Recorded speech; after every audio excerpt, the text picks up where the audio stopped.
Welcome back to Questing Beast. I'm Ben. Today we're taking a look at the Bottled Sea. This is a Hexcrawl adventure set on the ocean. So basically you're going to be taking this bag full of cardboard hexagons and you'll be creating an ocean for your players to explore, filled with all sorts of interesting encounters and lots of islands and floating rafts and things for them to mess around with and lots of people to meet. It is the spiritual successor to the Undying Sands, which is a very similar concept that takes place in a huge desert that you explore, and very similar idea. As with the Undying Sands, the whole game is run off of this Game Master's screen, which is a big 3-part screen, and inside the screen it has all of the rules for running it, as well as lots of random encounters and random tables that you can use to generate things of interest. And it has lots of descriptions of what's actually going on in each of the hexes, and even a detailed rundown of the largest location, which is a whole city that you can explore. This is the physical version, but a digital PDF version is also available, and I'll put links to those in the description below. If you get those, though, you're going to have to probably cut out the hexagons in order to create your own hex map, but if you like to do a little bit of crafting, that's not a huge deal.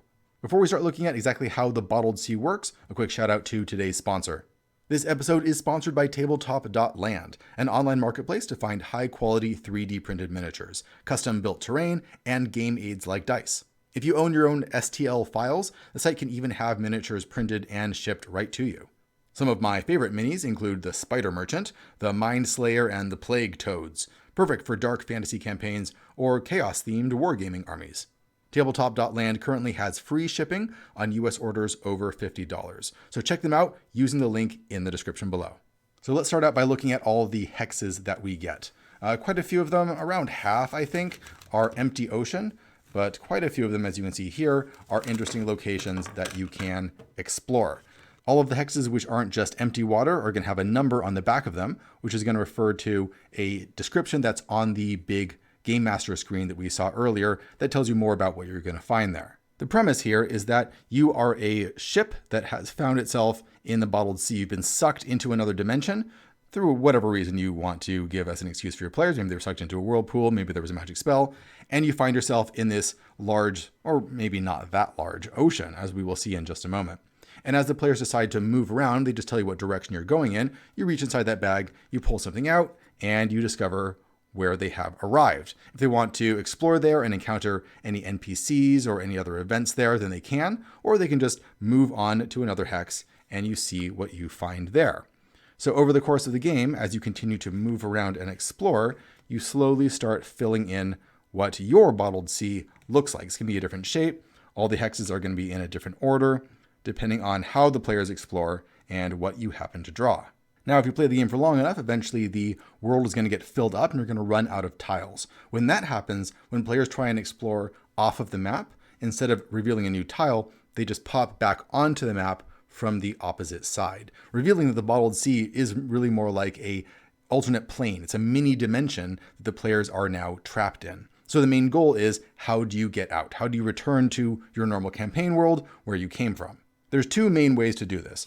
One way is to go down the whirlpool. If the whirlpool shows up, then if players are daring enough, they may try to sail their ship directly into it. If they do, they pop out of the Bottled Sea back into the main world. The other way is to find dry land. Dry land is a whole mission that you have to accomplish. You have to visit a number of different locations, find traces of a map that's been split in two, find some monks that will translate it for you, and you will learn how to reach dry land, solve a riddle, and go through a portal back to your homeland. Of course, it's really up to you whether you want to use this whole premise for the Bottled Sea, or whether you just want to use these tiles and the descriptions for the different hexes as part of your normal campaign world. Just have a little section of your ocean be called the Bottled Sea. Maybe there's some fog surrounding it or something like that to explain the name. And they can sail around and meet all the NPCs and have adventures just like they normally would. If we look inside the Game Master screen, we can see that there's a quick summary of what's going on here, basic rules for how you sail around the sea and reveal hexes, and some best practices for running it. There is, I think, a good deal of improvisation that is really required to run this sort of thing. As we'll see when we get to the descriptions, it is rather terse in terms of how much information it gives you. It's often quite evocative and quite well written, but if you're going to want to have extended adventures there, if you want to talk to NPCs, if you really want to explore some of these locations, then you're going to have to flesh it out a bit on your own. We've got things like some myths, which are basically rumors that you can hear traveling around the Bottled Sea about the world. For example, the world will end when the last bonsai dies.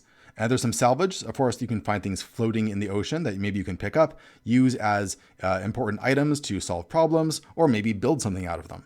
You can find things like plastics, maybe clothes hangers or Tupperware or bottles, atmospheric diving suit made of metal with glass helmet, or a fully functional jet ski with enough fuel for 1d4 days. There's an encounter table over here. You might find something like wild dolphins, low level, sought after by the dolphin riders to tame, which is a faction. There are a number of factions here that you can encounter. Mother sea cucumber, mid-level, whale-like, spouts out toxic jets of acid, or a mimic eyelet, high-level, attempts to swallow landing parties whole. None of these have stats. Like I said, this is fairly system neutral, so that's the sort of thing you would have to fill in. There's also this weather table right here, which could reveal anything from a storm tempest to a water spout to a colossal cyclone. Shuffle and rearrange all hexes in play.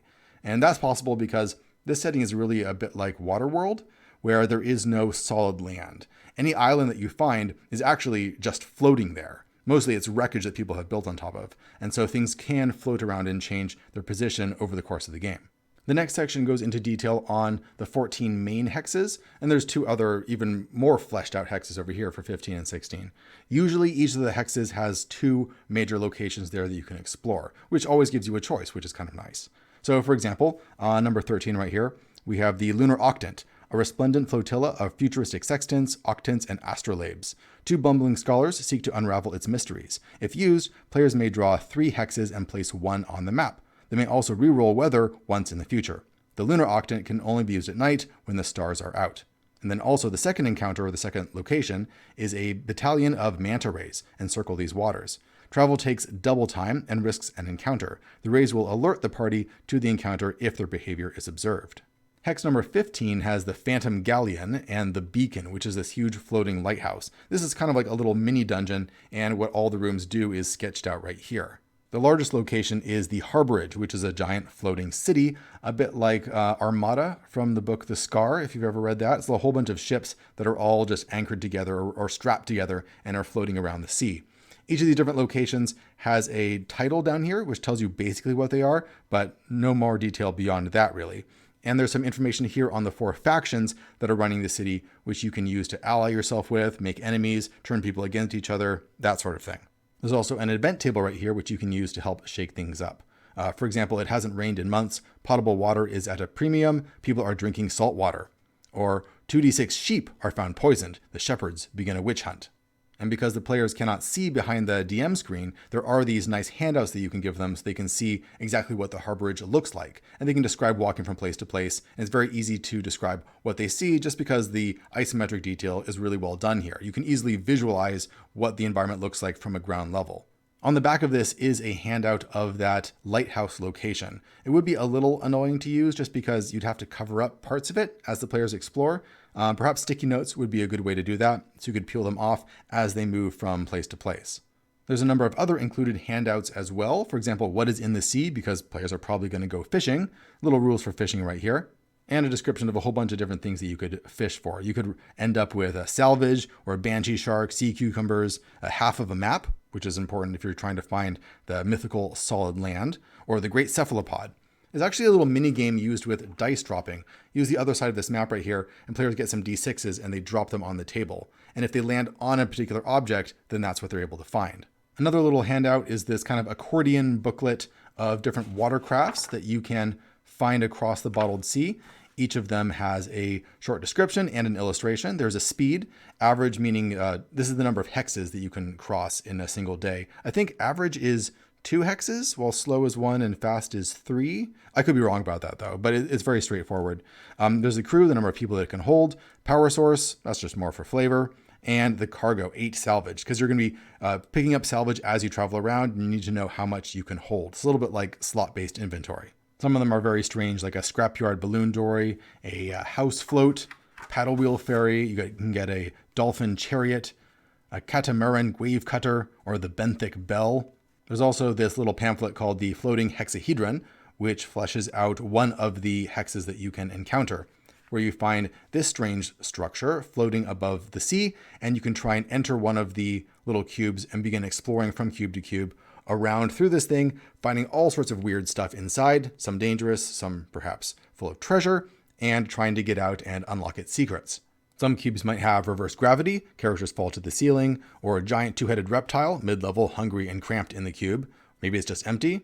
Maybe there's one piece of random salvage, all sorts of different stuff. Now, over the course of exploring this thing, it's going to reconfigure itself. And there's some really great diagrams here showing how it's going to rearrange itself and the orientation of all the different cubes to one another. Actually seems like a very fleshed out, very interactive encounter. I only wish that more of the hexes in the Bottled Sea had stuff this detailed for it.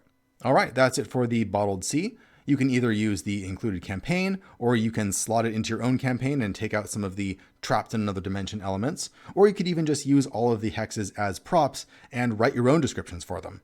The physical version that I have right here can be found over on the Games Omnivorous store. I'll put a link down below, and you can get the digital version over on DriveThruRPG. Thanks for watching, everybody. See you next time.